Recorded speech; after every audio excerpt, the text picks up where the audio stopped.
you probably noticed I don't feel about that war the way we were told we were supposed to feel about that war, the way we were ordered and instructed by the United States government to feel about that war. You see, I tell you, my mind doesn't work that way. I got this real moron thing I do. It's called thinking. And I'm not a very good American because I like to form my own opinions. I don't just roll over when I'm told to. Sad to say, most Americans just roll over on command. Not me. I have certain rules I live by. My first rule, I don't believe anything the government tells me. Nothing.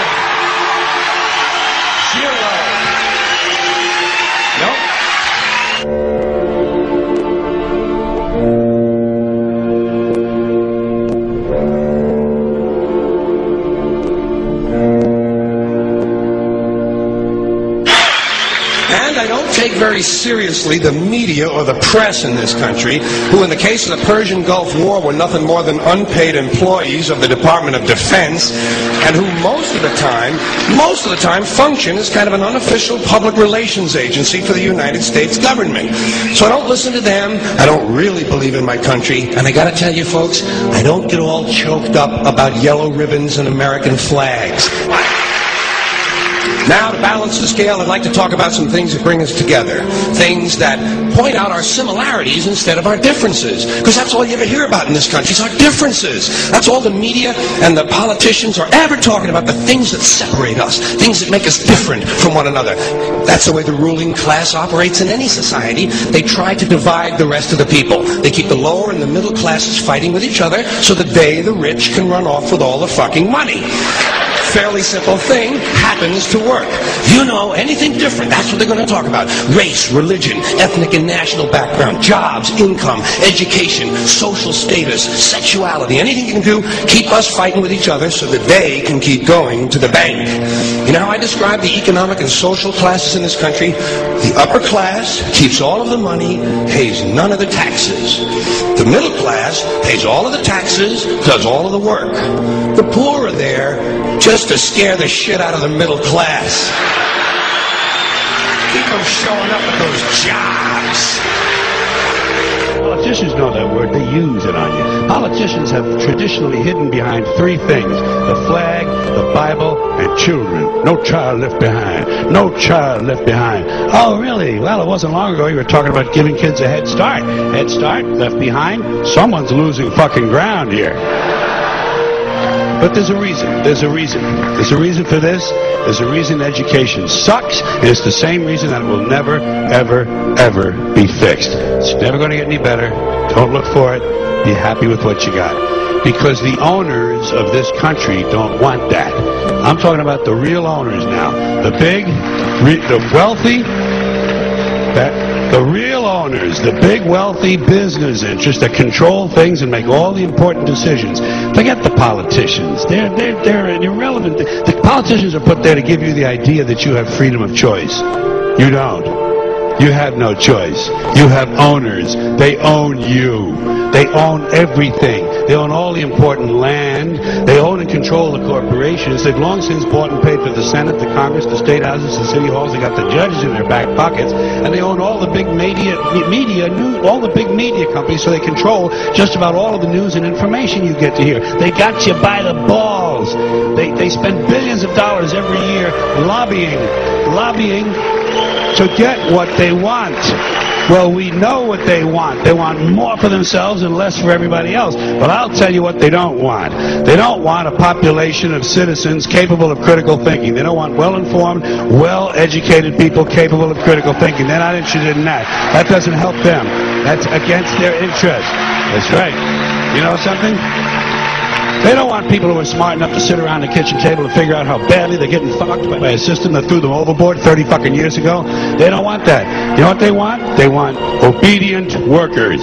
Obedient workers, people who are just smart enough to run the machines and do the paperwork, and just dumb enough to passively accept all these increasingly shittier jobs with the lower pay, the longer hours, the reduced benefits, the end of overtime, and the vanishing pension that disappears the minute you go to collect it. And now they're coming for your Social Security money. They want your fucking retirement money. They want it back so they can give it to their criminal friends on Wall Street. And you know something? They'll get it. They'll get it all from you sooner or later because they own this fucking place. It's a big club, and you ain't in it.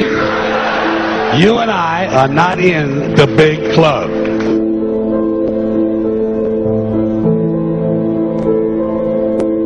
The greatest form of control is where you think you're free when you're being fundamentally manipulated and dictated to. One form of dictatorship is being in a prison cell and you can see the bars and touch it. The other one is sitting in a prison cell but you can't see the bar, you think you're free. What the human race is suffering from is mass hypnosis. We are being hypnotized by people like this. Newsreaders, politicians, teachers, lecturers. We are in a country and in a world that is being run by unbelievably sick people. The chasm between what we're told is going on and what is really going on is absolutely enormous. The greatest hypnotist on planet Earth is a oblong box in the corner of the room. It is constantly telling us what to believe is real. Historically, the control and manipulation of political opinion has been the Freemasons' main weapon in gaining control of countries and states. Once in control of the rulers and politicians of a country, laws and political structures could be changed in accordance with their agenda. However, since restricting the body does not necessarily mean restricting the mind, the Freemason recognizes that their plan for a global government hinges completely on subduing the masses to their agenda, and thus eliminating opposition to their cause. And the greatest threat to their plan, posing more danger than any army or law, is the threat of a free-thinking mind. In order to eliminate this threat and to achieve their objective, the Masons have set about the boldest plan ever devised: the complete control of every aspect of human life, your life. And the weapons they are using against you are in your very homes, entertaining you and your children, and gradually indoctrinating you without you even realizing.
The weapons they are using against you are in your very homes, entertaining you and your children, and gradually indoctrinating you without you even realizing.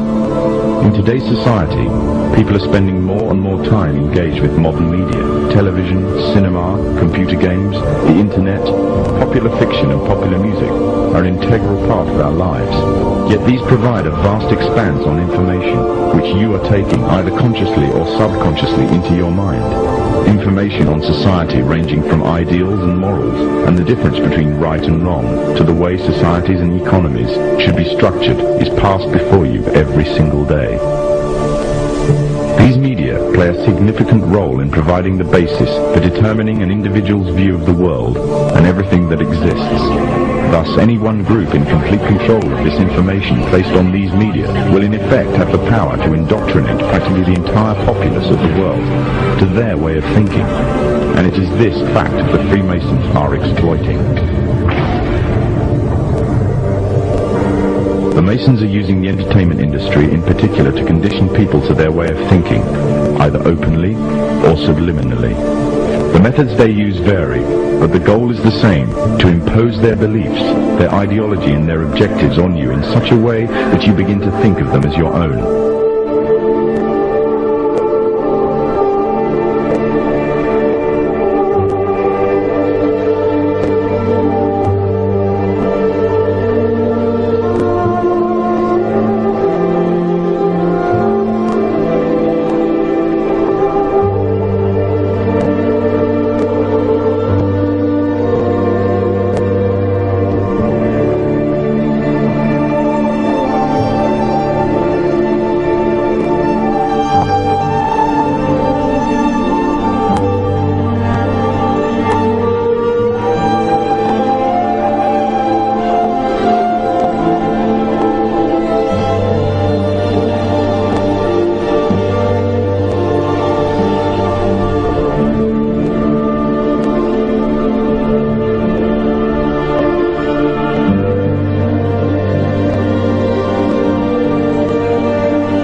You look around, what do you see? Businessmen, teachers, lawyers, carpenters, the very minds of the people we are trying to save.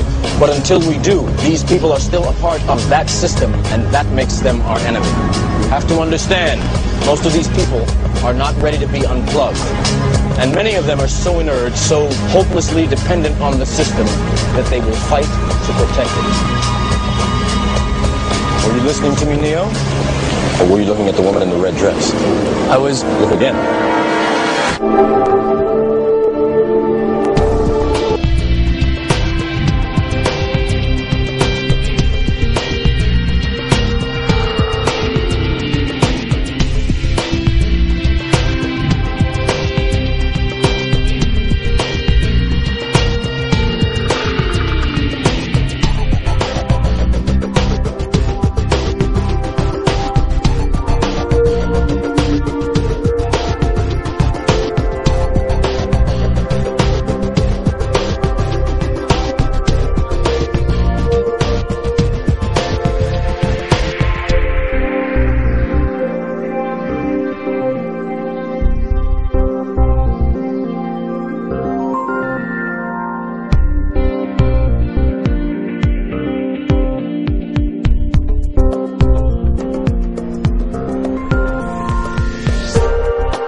weapons they are using against you are in your very homes, entertaining you and your children, and gradually indoctrinating you without you even realizing. In today's society, people are spending more and more time engaged with modern media, television, cinema, computer games, the internet, popular fiction and popular music are an integral part of our lives. Yet these provide a vast expanse on information, which you are taking either consciously or subconsciously into your mind. Information on society ranging from ideals and morals and the difference between right and wrong to the way societies and economies should be structured is passed before you every single day.